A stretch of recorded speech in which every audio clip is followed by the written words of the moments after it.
आप देख रहे हैं न्यूज़ सैर इंडिया और मैं हूं अरफाज अहमद डैंग। आज खास मुलाकात में हमारे साथ मौजूद हैं अब्दुल गनी कोहली जी, जो कि बीजेपी के सीनियर लीडर हैं, वह एक्स मंत्री रह चुके हैं। सर, स्वागत है आपका न्यूज़ सैर इंडिया में। शुक्रिया जी, आपने याद किया। कोहली सर, क्या कहेंगे जिस तरह से अभी जो माहौल बना हुआ है, सिचुएशन बनी हुई है, काफ़ी जो एक दो गुटों में एक प्रॉब्लम क्रिएट हो गई थी और एडमिनिस्ट्रेशन ने बहुत जल्द इस पर एक्शन लिया और दोनों पार्टीज़ के ख़िलाफ़ जो है उनको जेल का रास्ता दिखाया और उनके खिलाफ जो है काफ़ी कड़ी सेक्शंस में कार्रवाई की है, तो क्या कहेंगे? देखिए, ऐसा एक्ट कोई भी करे, किसी कम्युनिटी का करे, उसका कोई मतलब नहीं होता है। वो बदमाश होते हैं, वो कल्प्रिट्स होते हैं। तो इस ऐसे मामले में ना हिंदू, ना मुस्लिम, ना सिख और कोई भी संजीदा आदमी किसी तबका को हो वो कभी उसको प्रमोट नहीं करता है कि ऐसी बातें करें। देखिए, हम यहीं पैदा हुए हैं, यहीं रहना है। कौन चाहेगा कि आपने 2-4-10 दिन के लिए हालात ख़राब करना? कोई भी नहीं चाहेगा। हमने वहीं रहना है, यहीं पैदा हुए हैं, यहीं मरना है। तो अब बताओ, अगर यहीं जहाँ रहना है, मरना भी है, हमने अपनी ज़िंदगी के दिन जहाँ गुजारने हैं, तो मुझे बताइए क्या ये मुनासिब है कि हम हालात कुछ दिनों के लिए ख़राब करें, जिससे आपस में भाईचारा हो, जिससे आपने और एक्टिविटी, और ख़ासकर इन दिनों में जबकि कोविड-19 ने सबको परेशान किया हुआ है, यानी कोई भी एक्टिविटी जो है वो ना होने के बराबर है। बिजनेस लोगों का ठप है, ट्रांसपोर्ट वाले हैं और कोई भी दुकानदार हैं, किसी बात की तरफ आप ध्यान दीजिए, सब सिस्टम ठप पड़ा है। उधर से लोग उसकी वजह से जूझ रहे हैं और साथ साथ अगर ऐसे माहौल पैदा करें और ऐसे माहौल पैदा करने से फिर आपको होता है ये बड़ा जो स्लोगन होता है किसी प्रॉफिट का या कुछ, तो कोई भी आदमी इसको बर्दाश्त जो है वो नहीं कर सकता है। इसका मतलब है कि वहाँ पे जो लोगों को प्रोटेस्ट करना पड़ेगा, लोग जमा होंगे, जो कि आगे ही गवर्नमेंट की डायरेक्टिव है कि हम ऐसे माहौल में बिल्कुल ना जमा हों। तो मुझे बताइए क्या ये मुनासिब है? क्या ये ऐसा लोग करने वाले इंसानियत की खिदमत कर रहे हैं या इंसानियत की खिदमत कर रहे हैं, या जो गवर्नमेंट ने हमें डायरेक्टिव दिए हैं उस पर क्या अमल हो रहा है? अगर अमल नहीं होता है, इसका मतलब है ये लोग जो हैं ये कम्युनिटी के नहीं बल्कि माहौल के मजबूती तौर पर हिंदुस्तानी जो आपने को पोज करता है ये उस बात के जो है मुखालिफ है।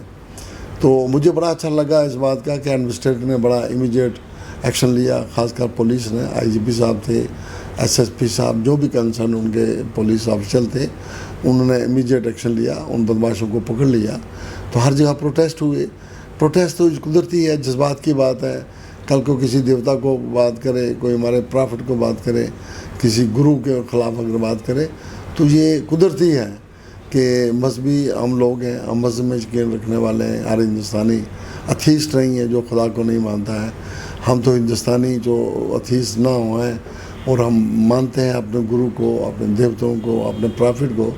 उस लिहाज से ये नेचुरल था, कुदरती था कि जब ऐसा किसी ने कहा है तो लोगों के जो प्रोटेस्ट कश्मीर में हुए, किश्तवाड़ में हुए, पुंछ में हुए या जम्मू हुए, जहाँ भी है, लेकिन मैंने भी अपने लेवल पे कोशिश की।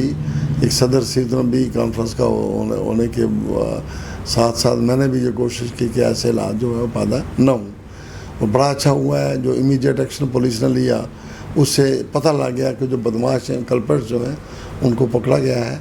और कुदरती बात है कि लोगों के सामने भी यही बात है कि एडमिनिस्ट्रेशन जो है इसमें ढीली नहीं रही और कोई आदमी जो है ऐसे बदमाशों का साथ नहीं दे रहा है, ना देता है, ना देंगे। किसी पार्टी का आदमी, जब बीजेपी की बात करो, किसी और पार्टी की बात करो, कोई भी किसी लीडर ने ऐसे लोगों का ना साथ दिया है, ना देते हैं। उनके जहन में अलबत्ता यही बात उभर के आती है कि हम सबको भाईचारा जो है वो कायम रखना है। मैं भी सब भाइयों से अपील करता हूँ कि जब बदमाश पकड़े गए हैं तो हमें भाईचारा को जो है उसको हरगिज़ बिगाड़ना नहीं चाहिए। बल्कि अगर कुछ लोग ऐसा सोचते भी हैं तो हमें बड़े दूरअंदेशी से ये सोचना है, ये करना है कि हमारा भाईचारा किसी सूरत में जो है यहाँ ख़राब ना हो। कोहली सर, एक चीज़ मैं आपसे और जानना चाहूँगा कि क्या कारण रहते हैं कि इस तरह की एक्टिविटीज़ में जो लोग मुलव्वस होते हैं वो आने वाले समय में, आते समय में जो है किसी न किसी पार्टी में चले जाते हैं और देखने में ये आता है कि उनको एमएलए भी बना दिया जाता है, मंत्री भी बना दिया जाता है। इसका क्या कारण रहता है? देखिए, मुझे नहीं समझाती है आप कहाँ की रेफरेंस दे रहे हैं। कम से कम जो हमारी पार्टी है इसमें तो आई एम होपफुल कि कभी भी गलत आदमी को प्रमोट नहीं करते हैं। चाहे वो एज फैक्टर की, एज की बात भी है तो ना वो उस ऐसे को आदमी को प्रमोट करेंगे, ना जो है कल्प्रिट्स टाइप का आदमी है उसको प्रमोट करेंगे। बल्कि मैं बताऊँ बिल्कुल क्लियर पॉलिसी है। हाँ, अननोटिस कोई बात हो जाए, मैं नहीं कहता, मजमूई तौर पे अगर ये हालात किसी के फैक्ट पार्टी को वाले को पता हूँ तो वो हरगिज़ ना एमएलए बनाएंगे ना मिनिस्टर बनाएंगे। काफ़ी सारी पार्टीज़ में काफ़ी सारे ऐसे लोग हैं जिन पे अभी भी केसेस चल रहे हैं और वो मंत्री पद का भी इस्तेमाल कर रहे हैं, एमएलए पद का भी इस्तेमाल कर रहे हैं। काफ़ी सारी, पूरे इंडिया की अगर हम बात करें, काफ़ी सारे ऐसे केसेस सामने हैं। तो सर, अगर हम 4G की बात करें तो 4G जो है उधमपुर और गांदरबल डिस्ट्रिक्ट में चलाया गया है। तो क्या कारण है कि जम्मू, सांबा, कठुआ जो है यहाँ पे जो ट्रायल बेस पे चलाया गया, यहाँ पे भी ट्रायल बेस पे चलाते हैं? जम्मू के प्रोविंस के लोगों पे भी थोड़ा सा सेंटर भरोसा कर लेती? नहीं, भरोसे की बात नहीं है, भरोसा तो है ही है, लेकिन कुछ एलिमेंट देखिए, जैसे ये वाक़या हुआ तो ये भी तुम्हारे जम्मू के लोग थे जिन्होंने गड़बड़ किया। तो कुछ एक्टिविटी ऐसी हैं, एंटी नेशनल एलिमेंट हैं, वो जम्मू में भी हैं, कश्मीर में भी हैं, वो इसका नाजायज़ फ़ायदा उठाते हैं। वरना गवर्नमेंट हरगिज़ नहीं चाहती है कि लोगों को परेशानी किसी लिहाज से हो। अब ऐसे लोगों की अगर कोई यकीन नहीं, देखो जब हम जम्मू वाले ठीक है, अरे कौन कहता है ठीक नहीं है? अब अगर कुछ ख़राबी है तो कुछ लोग तो हैं, हमें मान के चलना चाहिए। तो गवर्नमेंट ने एज ट्रायल बेस पे ये किया है। हालात अगर ठीक रहे, इंटरनल जो कुछ लोग हैं अगर वो सामने ना आए तो आई एम होपफुल कि ये पूरे जम्मू में भी, बल्कि कश्मीर के बहुत ज़्यादा हिस्सों में ये सिस्टम जो है दोबारा लागू जी। तो सर, अगर हम बात करें अभी जिस तरह से कोविड-19 को लेके काफ़ी परेशानी में हैं लोग, कारोबार ख़त्म हो चुके हैं, नौकरियों से, जो प्राइवेट जॉब्स करते थे लोग, उनको नौकरियों से हाथ धोना पड़ा। वहीं अगर देखा जाए तो हर चौक चौराहे पे जो है, हर 1 किलोमीटर पे आपको जो है पुलिस का, ट्रैफिक का नाका जो है अलग अलग मिलेगा, और उससे भी लोगों को काफ़ी परेशानियों का सामना करना पड़ रहा है। काफ़ी सारे लोग जो हैं हरासमेंट का शिकार भी हो रहे हैं। नहीं, हरासमेंट नहीं है। देखिए, गवर्नमेंट जब वह लॉकडाउन करती है उसमें कुछ बातों का पालन करना पड़ता है।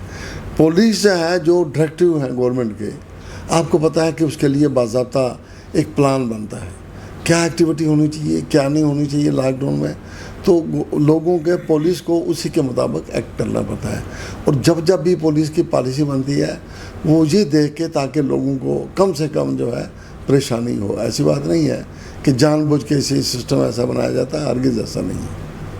सर, कुछ लोगों को जो है चलानिंग की जाती है, काफ़ी ज़्यादा रेवेन्यू जो है वो इकट्ठा करने के चक्कर में जो है आम जनता को परेशानी का सामना करना पड़ रहा है। जहां आरटीओ ऑफिसेज बंद हैं, काम धीमी गति से चल रहा है, वहीं आप जब ट्रैफिक कर्मी या पुलिसकर्मी कहीं रोकते हैं, वो आरसी, इंश्योरेंस, धुआं पर्ची, किसी ना किसी कारण से जो है चालान कर देते हैं, मतलब गाड़ियाँ सीज कर देते हैं। उससे जो है उस बेचारे को पहले ही उस पर इतना बोझ पड़ा हुआ है, पहले ही उसका जो काम छीना हुआ है, काम है नहीं, ऊपर से इस तरह का बोझ अगर सरकार की ही तरफ से डालेंगे तो कैसे वो सर्वाइव करेगा?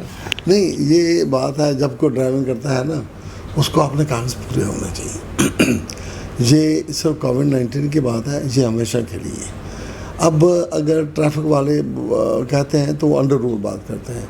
अगर उनके कागज़ कंप्लीट नहीं है तो कुदरती बात है, उनको चलान उनका होगा।